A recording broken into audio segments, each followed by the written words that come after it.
everybody, it's Nick from Allied Electrical. Now today we're out on site. This is part 2 of a 3-part video series on condition reports, and this is out on site where we're actually going to run through the process of doing a condition report. So what we're going to do is, if I just turn you around and we can have a little look at the electrical incoming electrical installation. So electrical installation, supply comes in on the cutout, runs through the cutout to the meter, through the main isolator switch. This particular installation then has a voltage optimization device. So it runs from the isolator through the optimization device and then up to the fuse board. And there we can see all the circuit breakers on the fuse board. So the first thing we're going to do, actually, I'll tell you what the first thing we're going to do is, we're going to take this light fitting down because it's right in the way, and rather than it banging us on the back of the head all the way through the video, we'll just pop it down. So bear with me a second and I'll pop it down. Okay, so we've got that light fitting out of the way. So before we take the cover off the fuse board, we're just going to do a few basic inspections. Now, as we've previously said, this is a TT or a rod type installation, so it doesn't rely on the distributor supply coming in to provide a means of earth for the house. That's dealt with by a rod which is outside. We've already done an inspection on that. It's in a marked pit outside, and the connections are all good on that. And the conductor actually comes up and connects into the main earth terminal here. It's all nicely marked up. So that's the means of earthing for the installation. The other crucial thing we look for electrical safety is main equipotential bonding conductors. Easy for you to say. So they go to the water and the gas service pipework, and it's this one here. We've also checked those as well, and they're good. They're connected at the gas and the water pipework with a clamp and a label on it as well. So that's all good. Looking at the fuse board, it's got a sticker when it was actually installed, and inside it's also it's got the required label in there. It's got an RCD test label, just telling you to test these by pushing the button marked T or test. And it's also got this yellow label, which is a caution label, because it's got the wiring is actually 2 different sets of colours from the old and the newer style wiring regulations. So it's red and black and blue and brown. Anything else to mention? Yes. Now, because it's an earth electrode installation, and this is a metal enclosure, what we don't want is these main supply cables to come in contact with the case of the fuse board. Without getting too technical about it, because the rod is quite a high resistance, it actually requires the presence of an RCD to supplement the means of earthing. Now, whilst this has got an overcurrent device in the form of the main 100 amp fuse coming in, it doesn't have anything, any RCD protection until it gets into the fuse board and gets to these little RCBOs. These actually provide earth leakage protection. So what we don't want is these conductors to come in contact with this metal case, which is why we use this dirty great big gland here. It actually clamps the cables in place. And I think that's about it for the minute. What we'll do now is we'll take the cover off the board and we'll get started on the actual testing itself. Okay, so we're ready to start doing some testing. We've got the cover off the fuse board, the power's switched off to the fuse board, and the individual circuit breakers are all switched off. We've got 6 circuit breakers, 6 individual circuits here. So very briefly, what we're gonna be checking. We'll actually just do the test on one individual circuit. We'll probably pick one of the socket circuits, just as an example. Now, before any of you electricians out there post a comment up saying you've not cross-connected your ring circuit and done R1 plus R2, we'll run through the procedure, but we won't necessarily actually show us carrying the test out. It is a bit of a dry subject, as I said in the last video, and what I don't want to do is have a sort of 20-minute video just running through all the tests. It's not not really going to keep your attention. So what we're looking for when we're doing an inspection and test, we're looking for connection of conductors and the identification of the conductors to make sure they're all correctly identified and all connected in the right areas. We're also looking at rating of the cables in relation to the protective devices to make sure the fuses are the correct size and the cables are sufficiently sized that you don't get issues with sort of damage to the cables. Checking verification of polarity, measures for protection against shock, which obviously fuse circuit breakers, and we're also looking at workmanship and general sort of installation standards. So by way of the actual tests we're going to carry out, we've got continuity of protective conductors and the main and supplementary bonding conductors as well. Obviously we've already checked the main bonding and the supplementary bonding is fine as well. So we're going to test one of the ring circuits. So as part of that, we're going to do continuity of the ring final circuit conductors to actually make sure it's wired in a ring. Quite often you find there will be a break somewhere in the ring, whether it be the live conductor, the neutral conductor or the earthing conductor. Often happens where amendments have been done to the circuit and it's just dropped a connection out somewhere where somebody's connected it in and then not tested it to verify it afterwards. We're also going to check insulation resistance, which as the name suggests, checks the insulation, the resistance of the insulation. We're going to check polarity at the extremities of the circuit, earth fault loop impedance, which is effectively it's a resistance value of the earth fault path, and we look for that reading to be sufficiently low. Basically, if you imagine it as the lower the resistance, the bigger the bang in the event of a fault, and the bigger the bang, the faster the circuit breaker trips out. So we look for sort of maximum times for each device, and we know it will trip out within the sort of required time then. We're also going to do RCD, residual current device, trip times on these 1 times, 5 times, half times. And because we've got individual RCBOs on this, we're going to have to test that to each circuit there as well. And we'll just do a little bit of functional testing as well. What we'll also do is when we're wandering around, we'll actually visually check the installation, and we'll remove several of the accessories, or quite a few of the accessories, just to check the wiring behind it is as should be. So, right, let's crack on. Stuff we're going to need to do this condition report. We do all our condition reports on iPads. We have dedicated testing software on the iPads, so we normally use an iPad for it. But with regard to tools, we use a multifunction tester which does insulation, resistance, continuity, earth fault loop, RCD test. It does it all in one magic box. Other contractors will have separate devices for each test, but in this case we're using a multifunction tester. So if I pop that around my neck for safekeeping. So we're going to have a little look at, we'll look at this circuit here, 1, 2, 3, 4, circuit number 5, and this is a ring circuit. It's actually supplying one of the socket circuits. So we'll disconnect the live conductors and we'll disconnect the neutral conductors.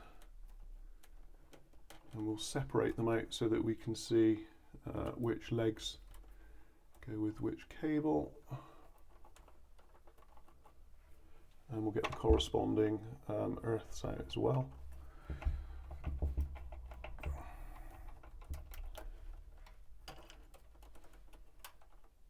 So we'll pop those out there. So we've got all the ends exposed. So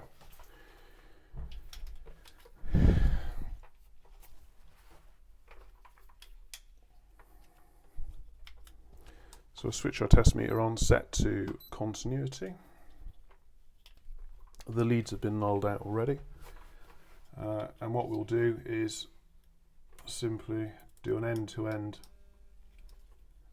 resistance test, which is live to live. And what we're looking for is continuity throughout the ring. one's fine. And again, we're not just testing these, we are looking for a specific resistance. And in this case, I'll try not to get too technical with this, but because the cross-sectional area of the neutral is the same as the live conductor, you would expect, and it takes the same path, the cable run is the same length, you would expect the resistance of the neutral conductors to be the same as the live conductors. You would expect the resistance of the earthing conductors, because the actual copper conductor size is smaller, you would expect that to then be correspondingly higher. So we'll just do a quick end-to-end resistance on that, that's fine. So we've actually got 0.41 ohms, 0.42 ohms and 0.61 ohms on the earth, which is pretty much bang on what we would expect. Now, so those readings we've just taken now, live to live is R1, neutral to neutral is Rn, and earth to earth is R2.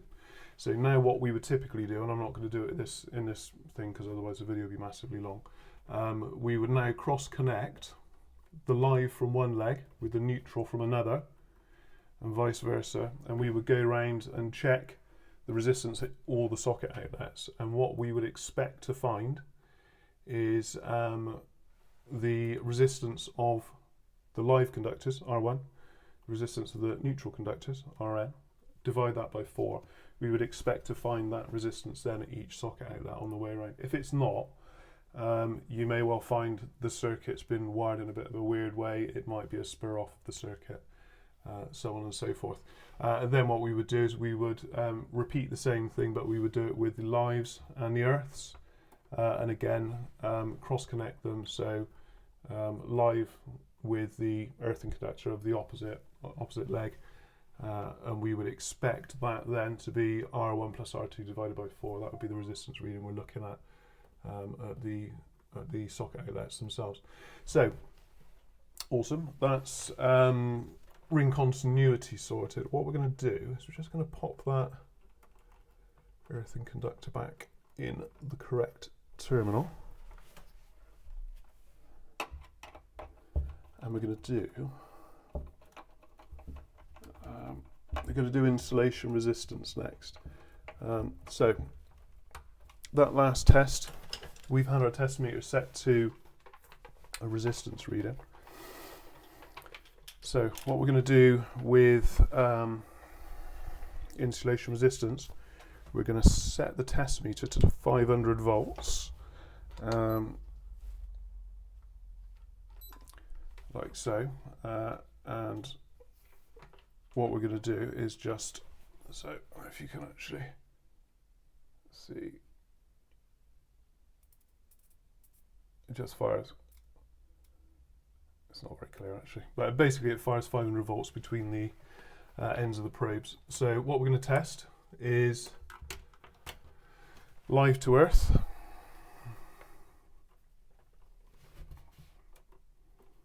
actually we only need to use one end of this because we know it's wired in a ring anyway, so we're going to test that, and we're going to look, we're looking for a specific reading. Before we even carry out the test, we know what we're looking to achieve, and this one's completely clear. And then we're going to replicate that on the neutral, and that's also completely clear. And then what we'll do is we're going to do live to neutral.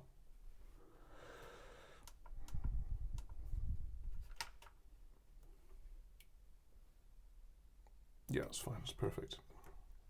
Now, one thing that's important to say with this, and it can add a little bit of time to an inspection and test, is before you do any of these tests, you actually need to go around and make sure any loads that are attached to any of the circuits, so whether that be light bulbs, on lighting circuits, extract fans, with socket circuits, anything plugged into a socket outlet. And this is fairly easy in this property because it's actually a void property. There's nothing in it, bar the boiler and an intruder alarm. There's nothing actually connected, and we've already isolated those. but it is important to disconnect any of those loads, otherwise you will end up testing through the loads and it will appear as a dead short. Okay, so we've tested ring continuity. We've also tested insulation resistance. So ring continuity only applies to the socket circuits. Insulation resistance will apply to all circuits. So the next one we're going to test is polarity, and we're also going to do earth fault loop impedance. So we do earth fault loop impedance and prospective short circuit current at the fuse board. So without getting too technical, so earth fault loop at the board is classed as ZE, which is external earth fault loop impedance, and earth fault loop impedance in the property is classed as ZS. So we're measuring, when we do earth fault loop impedance at the furthest part of the circuit, not only are we testing the circuit itself, but we're actually testing back from the property as well. So it takes into account external and internal earth fault loop impedance. PSC is prospective short circuit current. And the way to think about it is that basically if you took a metal bar and stuck it straight across live and neutral, what is the current that would flow between those? And it's normally measured in sort of thousands of amps. So what we're going to do, I'm going to connect these cable ends back up, and we'll go and do earth fault loop impedance at some of the outlets. Okay, so we've got the cables reconnected to the circuit breaker, fuse board's back on, and the circuit is back on. So what we're going to do now is earth fault loop impedance test at the sockets, and we're also going to combine that with polarity as well. So the meter will tell us as soon as we plug the plug attachment in whether or not polarity is correct. So let's have a quick look. We'll just use this socket here as an example.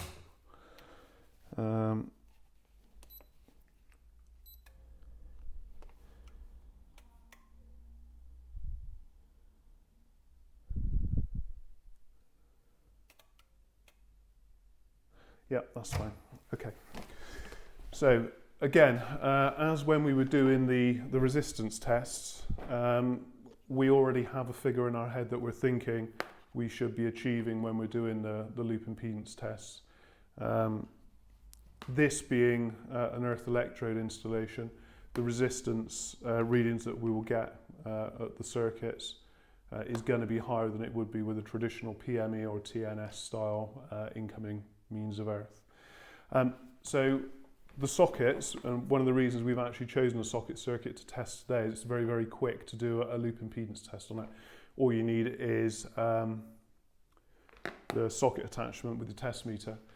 If you were doing a lighting circuit, you would use three-pronged test leads, but you would actually need to remove the ceiling rays from the ceiling, and you would typically do it at the furthest point away from the fuse board. So whether or not that's maybe a decorative light fitting such as that, it may even be something such as recessed spotlights, or it may be an extract fan. So that can add quite a lot to the amount of time it takes to do a condition report.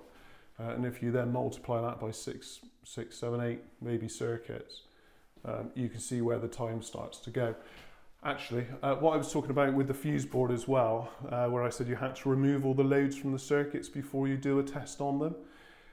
Again, it's another thing that takes time, and this is quite a good example. Actually, what we've had to do here is we've had to disconnect the cooker extract hood, but it's connected via a switch fuse spur behind the actual cowl itself.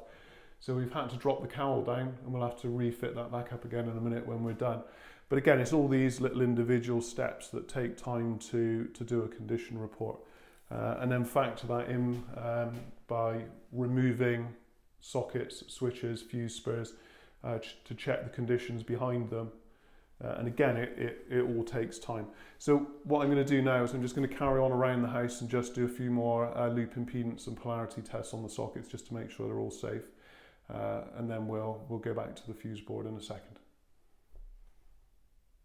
Okay, so we've done all the loop impedance tests at the various sockets throughout the circuit. We're back up to the fuse board now, and we're going to do RCD, residual current device, trip times. So as I said previously, we've got 6 individual RCBA circuit breakers to test. Now each circuit breaker we're going to test for half rated current. It shouldn't trip. Once rated current, and in this case that's 30 milliamps. And then we're going to test 5 times rated current. And for each of those we test at 0 degrees and 180 degrees, and we'll take the highest reading of that and put that onto the test certificate. So what we're going to do, I'm going to clamp the earth lead onto the earth connection, onto the earth bar, neutral in the neutral, live in the live, and then we're going to probably help if we switch the circuit breaker on, wouldn't it? So we're now testing half rated current at 0 degrees. It's all good. At 180. All good. Right, that's 1 times at 0, and that's coming out at 19 milliseconds. At 180 degrees, that's coming out at 29 milliseconds. So that will be the reading we take for the 1 times 29 milliseconds. So we're now going to do 5 times rated current at 0. And that comes out as 19 milliseconds. And at 180 degrees, 29 milliseconds. So it's actually both the same on 5 times or 1 times, which is actually quite a common occurrence with these breakers. That's that circuit tested. We haven't gone through and done any visual inspections with you, but that's as equally as important as the test results, is actually to visually inspect and test the circuits and the conductors on the circuits. There are some things that test readings just can't tell you. And that's where actually a thorough visual inspection comes into it. So that's one circuit. So we've tested continuity, so continuity of ring conductors. We've done insulation resistance test. We've done polarity. We've done earth fault loop impedance, and we've done RCD test as well. So as part of the visual, when we go around and check all the devices, we'll also check functional switching. So we'll make sure that the switches operate properly and none of the accessories have failed. So that's one circuit down. We've got another 5 to go, and rather than subject you through that, I'll crack on and do that in a minute off camera.